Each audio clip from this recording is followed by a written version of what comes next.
치매를 앓던 80대 아버지와 15년 동안 아버지를 돌봐왔던 50대 아들이 같은 날 숨진 채 발견됐습니다. 아픈 배우자나 부모의 건강을 돌보다 무너져간 노후의 삶. 신체적, 정신적 고충에 경제적 어려움까지 위협받는 일상은 급기야 비극적인 사건으로 이어지고 있습니다. 65세 이상 고령 인구 1,000만 명 시대. 급속한 고령화에 저출산 위기까지 더해지면서 돌봄 서비스 인력난과 비용 부담은 짙어지는 노노 간병의 그늘을 걷어낼 해법은 없는 걸까? 오늘의 팩트체커 김혜린 기자 나와 있습니다. 김 기자, 조금 전 영상에서 본 것처럼 노인이 노인을 돌보는 이른바 노노 간병 문제 갈수록 심각해지고 있다고요? 네, 고령 인구가 늘면서 노년의 배우자가 서로를 돌보거나 나이 든 자식이 노부모를 간병하는 사례가 증가하고 있습니다. 이미 주변에서는 80대 할머니가 남편을 병간호하거나 아니면 60대 자녀가 노부모를 간병하는 사례를 심심치 않게 발견할 수 있는데요. 돌봄을 받아야 할 시기에 오히려 가족 간병을 책임진 이들은 여러 어려움을 호소하고 있습니다. 오롯이 짊어진 부담이 그만큼 크기 때문일 겁니다. 그래서 오늘은 우리 사회 노노간병의 실태와 제도적 한계, 그리고 해법을 살펴봤습니다. 화면 보시죠. 팩트 추적 제작진이 찾은 광주광역시의 한 아파트. 안녕하세요, 어머니. 안녕하세요. 올해 83살인 이정자 할머니 부부의 보금자리입니다. 하지만 할머니에겐 이 공간이 사실상 병원과도 같습니다. 6년 전 평생의 반려자에게 찾아온 치매라는 병. 그 뒤부터 할머니는 간병인의 삶을 살고 있기 때문입니다. 보자, 이리 와. 나 자꾸 또 떨어져. 딱지는. 매일매일 아픈 배우자를 살뜰히 챙기는 할머니. 자꾸 허리 탁 펴고 걸어가 볼까? 병간호 초기. 남편의 모습은 특히 감당하기 힘든 시간이었습니다. 폭력이 왔었어요. 폭력. 그래가지고 방에 있는 텔레비고 뭐시고 다 조져버렸어요. 기운도 좋아. 2대나 없애버렸어요, 텔레비를. 다행히 폭력적인 성향은 치료됐지만 간병의 무게까지 덜진 못했습니다. 일어나라고 하면 일어나고 시치러 가자 하면 또 따라 나오고 어디로 가. 근데 화장실을 잃어버려요. 어디로 가? 나 어디로 가서 싸야 되지? 그러니까 있어야 돼요, 내가. 여전히 남편은 할머니의 도움 없인 일상생활 자체가 어렵습니다. 이렇게 해봐. 옆으로 해봐. 응. 난 모르니까 아파. 모사한테 또 딴 데 다친 데 없디야. 자신보다 덩치가 크고 힘이 센 남편을 홀로 돌보는 것 자체가 벅찬 상황. 덩달아 할머니의 건강도 나빠졌습니다. 부정맥, 고혈압, 관절염 등 노년 질환에 극심한 어깨 통증까지. 할머니는 수술을 고민 중입니다. 양쪽 어깨가 다 그래요. 그러니까 하나씩 해야 돼. 지금 왼쪽을 먼저 해야 돼요. 왜 그러냐면 엄청 안 좋아요. 이 그릇을 치고 나면 이 손가락이 아프기 시작하면은 이 어깨까지 다 아파버려요. 언제 끝날지 모르는 긴 간병의 터널. 그러나 할머니는 몸이 허락하는 한 무거운 짐을 오롯이 감당하려고 합니다. 멀리 떨어져 사는 자식에게 아무런 부담도 주고 싶지 않기 때문입니다. 내가 만약에 어떻게 돼버리면 아들한테 힘이 들잖아요. 이게 아들한테까지는 그렇게 많이 부담을 주고 싶지 않아요. 내가 건강이 허락되는 한은 아버지 하나를 좋게해야지. 네, 그 점이 진짜 우리 아들한테는 미안해요. 진짜. 할머니께서 아들한테까지 부담을 주고 싶지 않다, 미안하다고 말씀하셨는데 이 시대를 살아가는 부모님들 마음을 대변하는 것 같아서 숙연해지기도 하면서 또 한편으로는 83살의 연세에 간병을 하는 게 얼마나 힘들까 이런 생각이 들기도 했습니다. 네, 팩트추적 제작진이 이정자 할머니의 댁을 방문한 날 할머니는 발목에 보호대를 착용하고 있었습니다. 지난 8월에 집안에서 넘어지는 사고가 있었던 건데요.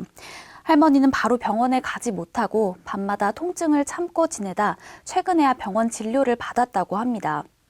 할머니가 간병하는 할아버지는 장기 요양 1등급이라 방문 요양사가 매일 3시간씩 댁으로 찾아옵니다. 일주일에 한 번 방문 목욕 서비스도 지원되는데요. 하지만 그 외 대다수 시간은 온전히 할머니의 몫입니다. 결국 간병 시간이 길어지다 보니까 83살 고령의 할머니도 갈수록 지쳐가는 모습이었습니다. 네, 80이 넘은 어르신이 매일매일 남편을 간병한다는 게 얼마나 힘들겠습니까? 참 안타까운데 그런데 이런 노노 간병 사례가 비단 노부부만의 문제는 아니라면서요? 네, 노년의 자녀가 더 나이 든 부모를 간병하는 사례도 늘고 있습니다. 65살 곽현원 씨가 90살 노모와 거주하는 인천의 한 아파트. 3남매 중 유일한 딸인 곽 씨는 4년째 어머니를 돌보고 있습니다. 치매에 거동까지 불편한 90세 노모의 간병인이 된 겁니다. 엄마 상태는 전혀 이제 대소변도 못 가리고 그리고 우리를 전혀 알아보지 못해요. 자식들은 전혀 알아보지 못하고. 곽 씨의 어머니는 하루 대부분을 침대에서 보냅니다. 매 순간 도움의 손길이 필요합니다. 조금 이뻐 먹기 싫어요. 어느 순간 아이가 되어버린 사랑하는 엄마. 곽 씨는 그런 어머니를 바라볼 때면 가슴이 저려옵니다. 깨끗하게 갈아줘야지 개운하잖아. 누가 그렇게 하루하루 버텨가는 간병인의 삶. 곽 씨의 노년은 병간 후 시작 뒤 완전히 바뀌었습니다. 삼시세끼 식사 준비에 기저귀를 갈고 목욕까지 모든 걸 어머니 간병에 맞추고 있습니다. 다니던 직장을 그만두고 꼭 필요한 일이 아니면 외출도 피합니다. 60대 중반, 자신의 몸 역시 섬치 않지만 제가 원래 이제 신경경색으로 저도 여기 스탠드 박아서 그리고 주기적으로 이제 병원을 그 약은 이제 평생 먹어야 하는 거고 여기 어깨가 많이 아파요. 그래서 가끔 정형외과에 이제 가서 물리치료 좀 받고. 화장실에서 넘어진 엄마 몸에 생긴 멍자국이 가슴에 박히는 그런 딸로 오늘을 살고 있습니다. 어릴 때는 또 딸 하나라고 사랑으로 키워줬는데 제가 효도를 못한 것 같아서 마지막까지는 효도하고 싶어요. 후회는 안 하고 싶고 그런 마음으로. 마지막까지 효도하고 싶단 말이 참 가슴을 먹먹하게 만듭니다. 네, 곽 씨처럼 가족의 간병을 책임진 사람들은 힘들고 외로운 간병 생활을 피하기 어렵습니다. 삶 자체가 간병에 매몰되다 보니 사회적 고립 상태에 빠지게 되고 또 직장 생활을 그만두면서 경제적인 어려움에 처하기도 합니다. 그래도 앞선 두 분의 경우에는 나라의 도움을 일부 받고 있는 거죠? 네, 맞습니다. 두 사례 모두 노인 장기 요양보험 적용 대상입니다. 65살 이상 노인이나 노인성 질병 등으로 일상생활을 혼자 하기 어려운 이들에게 장기 요양 급여를 제공하는 이 제도는 지난 2008년부터 도입됐습니다. 장기 요양급여는 크게 수급자 가정에서 서비스를 받는 재가급여와 요양시설 등에 입소하는 시설급여, 그리고 장기 요양기관이 현저히 부족한 지역에 거주하는 이들을 대상으로 한 특별 현금 급여로 구분됩니다. 2022년 기준 재가급여 78.4%, 시설급여 21.6% 비율로 장기 요양보험 혜택을 받고 있습니다. 네, 재가급여 수요가 많은 것 같은데 이걸로 지원이 충분합니까? 재가급여는 방문 요양 그리고 방문 목욕 서비스 등으로 구성되어 있는데 수급자 등급에 따라 지원 금액이 다르고 서비스 제공 시간도 정해져 있습니다. 방문 요양의 경우 1등급 판정을 받았더라도 하루 최대 4시간에 불과합니다. 돌봄이 필요한 사람들은 사실은 하루 종일 필요하죠. 그 시간 갖고 안 되는 거죠. 그 사이에서 사각지대를 발생시키면서 개인에게 그 책임을 오롯이 떠넘기고 있는 것이거든요. 사실상 경제 활동을 접고 간병에만 매달리는 현실을 고려하면 지원 금액이 좀 부족할 것 같은데요. 네, 그래서 제작진이 만난 곽현원 씨는 이 요양보호사 자격증을 활용해서 자신을 어머니의 가족 요양보호사로 등록했습니다. 직장을 그만둬서 아무런 수입이 없는 상태에서 매월 65만 원 남짓되는 가족 요양급여를 생활비로 충당하고 있습니다. 네, 그래도 이분들은 그나마 도움을 좀 받는 건데 그렇지 못한 경우도 있다고요? 네, 아예 제도의 사각지대에 놓인 사람들도 있었습니다. 화면 보시죠. 노인 장기 요양 보험의 혜택을 받기 위해선 건강보험공단의 조사와 심사를 먼저 거쳐야 합니다. 여기에서 장기 요양 대상으로 인정돼야 요양 등급별 서비스가 제공됩니다. 그런데 집중 돌봄이 필요한 노인 상당수는 첫 단추인 장기 요양 보험 등급 신청조차 하지 않고 있습니다. 지난 2020년 기준 63.5%나 되는 것으로 조사됐습니다. 장기 요양 보험 제도 자체를 모르거나 건강은 안 좋지만 등급을 인정받지 못할 것 같다는 생각이 주된 이유였습니다. 혹시 노인 장기 요양 보험이라고 들어보셨을까요? 혹시 들어보셨을까 안 해서 들어봤는데 잘 모르지 우리. 도입된 지 16년이나 됐지만 여전히 홍보와 제도 접근성이 부족하다는 지적입니다. 노인 장기 요양 보험은 대상자가 노인 등의 노인성 질환을 가지고 있고 혼자서는 일상생활이 어렵다고 하시는 분들이 신청을 해야지 받을 수 있는 구조예요. 본인이나 가족한테 맡겨지다 보니까 이분들이 잘 알지를 못하는 거죠. 정작 돌봄을 받아야 할 노인이 제도의 울타리 밖으로 내몰리지 않도록 관련 절차를 개선해야 한다는 목소리 역시 끊이질 않고 있습니다. 현재 노인 장기 요양 보험은 배뇨와 배변, 식사, 목욕 등 일상생활에서 간병이 필요한지 등을 확인한 뒤 요양 등급을 매기는데요. 변동성이 큰 노인 건강의 특성을 감안할 때 관찰 기간이 짧고 심사 과정 또한 면밀하지 못하다는 비판이 나오고 있습니다. 등급의 판정을 받으면 3개월 뒤에나 재심사 신청이 가능한 만큼 조사의 객관성과 전문성을 더욱 강화해야 한다는 주장입니다. 노인은 본인의 컨디션이 좋을 때와 그렇지 않을 때의 격차가 굉장히 큽니다. 그런데 여전히 지금 등급 판정의 과정은 어떻게 되어 있냐면은 한 번의 방문 조사로 거의 다 결정된다고 봐야 돼요. 진짜 도움이 필요한 노인들이 더 쉽게 혜택을 받을 수 있도록 제도를 빨리 보완해야 할 것 같은데 이와는 별개로 간병비도 문제잖아요. 긴 병에 효자 없다라는 말처럼 노인을 병간호하는 과정에서 발생하는 경제적 부담을 견디는 게 쉽지 않습니다.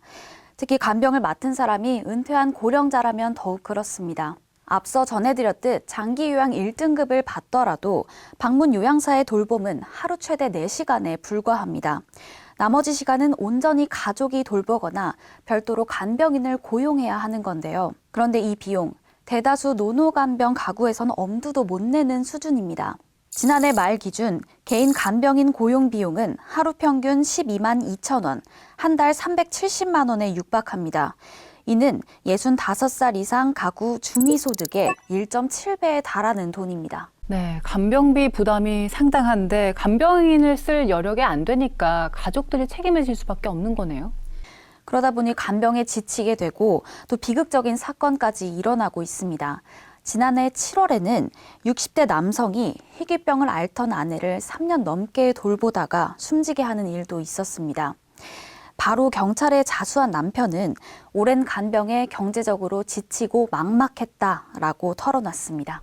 네, 이게 명백한 범죄이기 때문에 합당한 처벌을 받아야겠지만 또 한편으로는 참 안타깝습니다. 네, 이른바 간병살인이라는 말까지 생겨날 지경이지만 우리나라엔 정확한 통계조차 마련되지 않고 있습니다. 간병의 비극, 특히 노노간병의 현실을 더는 외면해선 안 된다는 목소리에 힘이 실리는 이유입니다. 지난 7월 기준 우리나라의 만 65세 이상 고령 인구는 1,000만 명을 넘었습니다. 전체 인구의 19.5%가 노년층입니다. 내년에는 국민 5명 가운데 1명이 노인인 초고령 사회 진입이 확실시됩니다. 유엔이 전체 인구 중 65세 이상이 차지하는 비율이 20%가 넘으면 초고령 사회로 분류하는 만큼 노인이 노인을 돌보는 노노 간병이 더는 남의 일이 아니란 의미인데요. 상황의 심각성을 정치권과 정부도 인지하고 있습니다. 지난 2월에는 돌봄 통합 지원법이 국회 문턱을 넘었고 이를 뒷받침하기 위한 준비 작업 역시 시동을 걸었습니다. 원래 살던 곳에서 의료와 요양 등 돌봄 지원을 받도록 돕는 책임이 정부와 지자체에 부여될 예정인 겁니다. 과연 이런 대책이 노노 간병의 근본 해법이 될 수 있는 걸까? 팩트추적 제작진은 2026년 법 시행을 앞두고 시범 사업이 진행되는 광주광역시 서구를 찾아갔습니다. 전국 최초로 재택의료센터를 설치하는 등 방문 의료 서비스를 제공하는 곳입니다. 당은 괜찮으세요? 네. 요즘 운동은 좀 하신가요? 활동은 좀 밖에 나가요? 밖에는 못 나가죠. 그럼 집 방 안에서만 활동하세요? 가정 내 돌봄에 대한 선호가 상대적으로 높은 만큼 반응은 일단 긍정적입니다. 요양시설에 아직은 가고 싶은 생각이 없습니다. 정 안 되면 요양시설로 가지 지금 시설로 가기를 원하지 않아요. 내도 원하지 않고요. 아무래도 이제 집에서 같이 좀 늙어가고 싶다 이런 생각이시죠? 네. 지자체 또한 돌봄 노인의 건강 상태를 24시간 모니터링하는 통합 관제 시스템을 구축하는 등 의욕적입니다. 이분들이 필요한 순간에 주치의 선생님한테 조언을 받으시면서 본인 건강 관리를 할 수 있도록 해야 되는 것이 제일 초점이 됐었고, 저희가 올해 그 5,000명 중에서 1,000명에 대해서 의사 선생님이 가정 방문해서 서비스를 하는 것을 초점으로 잡았습니다. 하지만 아직 갈 길이 멀다는 게 전문가들의 공통된 지적입니다. 시범 단계라고는 하지만 정부 예산을 지원받아 의료 돌봄 통합 지원 사업을 실시하는 곳은 전국 243개 지자체 가운데 불과 12곳. 이미 1,000만 노인 시대에 접어들었다는 점을 고려하면 턱없이 부족합니다. 지역별로 천차만별인 의료시설과 전문 인력도 풀어야 할 숙제입니다. 지금 서울에 와 있는 의료 인력, 그다음에 돌봄 인력, 이 구조와 지역에 분포되어 있는 인력이 완전히 다르거든요. 그래서 각각 지역에 맞는 그들 자원을 활용할 수 있는 인프라들을 활용해서 그 지역에 최적화된 모델로 만들어서 그 지역의 통합 돌봄의 인프라를 어떻게 활용할 건가. 여기에다 막대한 재정이 투입될 수밖에 없는 간병비 부담 경감까지 하나같이 세금이 들어가는 사안인 만큼 노노 간병에 대한 인식 전환과 사회적 공감대 형성이 필수적입니다. 지금 이제 노인 돌봄 서비스,